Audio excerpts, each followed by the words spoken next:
경북의 한 야산에서 40대 남성이 암매장된 채 발견됐습니다. 경찰 조사 결과 이 남성은 사냥꾼의 총을 맞고 사망한 것으로 추정되고 있는데요. 네, 이진성 기자와 이 사건에 대해서 자세히 알아보겠습니다. 네.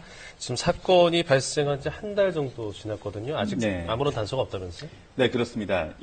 지난달 1일 전국의 수렵장 20여 곳이 일제히 개장했습니다. 사냥 승인을 받은 수렵인은 지금까지 13,000명 가까이 되는데요. 수렵장이 안전하게 운영된다면야 문제가 없겠습니다만 해마다 크고 작은 안전사고가 끊이질 않고 있는데요. 특히 이번 사건은 사냥꾼이 오발 사고를 덮으려고 시신을 암매장한 것으로 보여 충격을 주고 있습니다. 여기에 지자체의 허술한 안전관리도 도마에 오르고 있습니다.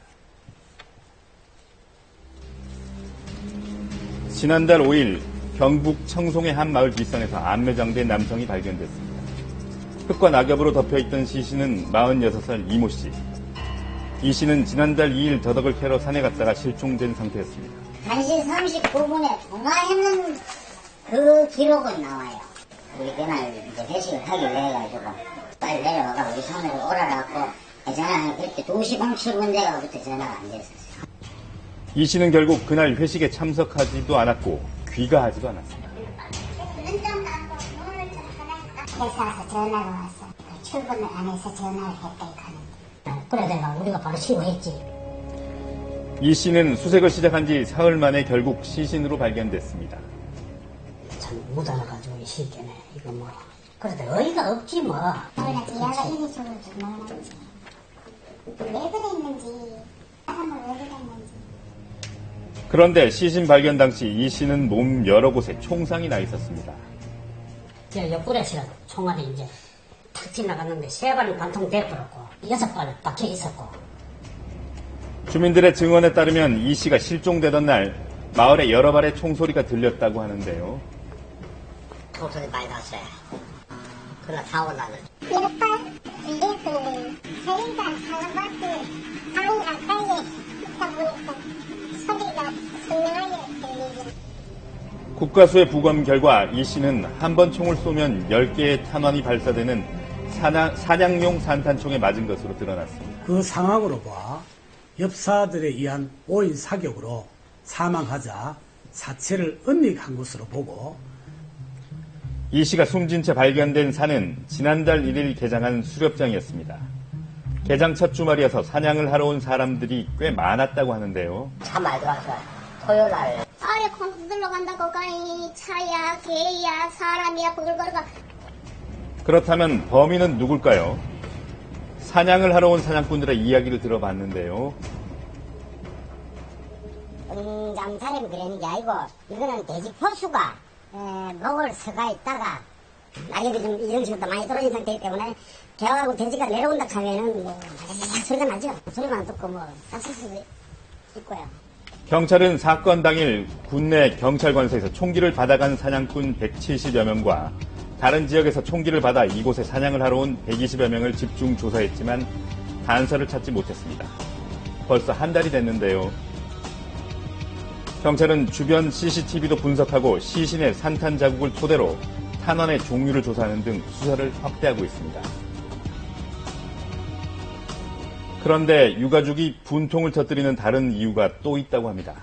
사고 당시는 마을 사람들이 한창 사과 수확을 할 때였다는 겁니다. 11월 중순까지 한창 사과 수확 기간인데 이 늦출 수도 있는데 왜 해필이면은 이게 11월 달에 이미 수렵 허가를 내주노. 게다가 주민들은 마을 근처에 수렵장이 개장됐다는 사실조차 제대로 알지 못했다고 하는데요. 이 전송이라고 하는 지역이 가수원이 절반이 산에 있습니다. 수확도 되는 상황이야. 왜 총을 허가를 내줘가지고. 사냥을 그거 하라고 하니까 농민들은 어쩔 수 없죠. 뭐. 사람 죽거나 말거나.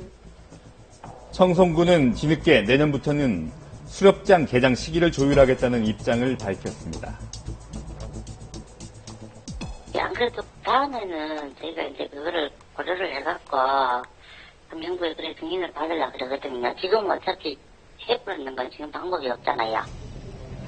수렵장의 총기 사고는 지난 2일 경북 성주에서도 일어났습니다. 땔감을 구하러 부모와 함께 산에 오른 남매가 사냥꾼이 쏜 엽총 유탄에 맞은 겁니다. 끈이 논에서 나니까 이제 끈을 이제 보고 3탄을 한 발을 발사했는데 때마침 이제 일가족이 산에서 이제 나무를 해가 내려오다가 17살인 오빠는 부상이 가벼웠지만 13살인 동생은 하반신에 중상을 입어 수술까지 받게 됐습니다. 엉덩이 쪽은 깊이가 긴 게 아니라서 어제 제거했고 하나는 좀 깊이가 길어가지고 지금 경과를 보고 있거든요. 기다리고 있어요. 경찰은 사냥꾼 광모 씨를 불구속 입건하고 사고 경위를 조사 중입니다. 이 사건이 일어난 수렵장들은 모두 마을 인근에 있었는데요. 현행법상 민가에서 100m 이상만 떨어져 있으면 수렵장 허가를 받을 수 있기 때문입니다. 산 바로 옆에 농가가 있는 경우가 많아서 주민들의 피해가 잇따르고 있다고 하는데요. 그래 여기 쫙 떠나가나. 그 사람들이 맞았으면 그날. 그건 낫지. 요래 걸어오다가 요래 앞에서 팽 날라가고. 그거 아무것도 모르고 오다가 총이 나와서 그래. 예, 놀랬지. 시끄럽지 그때는. 수렵장 주변에는 수렵기간에 입산을 자제해달라는 안내 현수막이 걸려있지만 관리 역시 제대로 이루어지지 않고 있었습니다.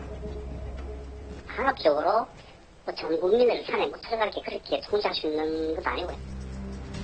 한편에서는 필기시험 한 번만으로 수렵 면허를 딸 수 있는 등 사냥꾼에 대한 허술한 교육과 관리 체계가 개선돼야 한다는 지적도 나오는데요.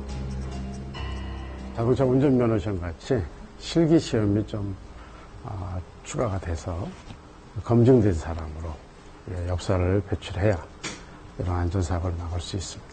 그 다음에 이제 정기적으로 경각심을 줄 수 있는 그런 교육, 그 다음에 사격 실기를 가르쳐서 내년 2월 말까지 전국에 허가된 수렵장은 22곳. 야생생물관리협회에 따르면 개장 한 달여 만에 벌써 6건의 총기 사고가 일어나 3명이 숨졌는데요. 예방을 위한 안전대책 마련이 시급해 보입니다.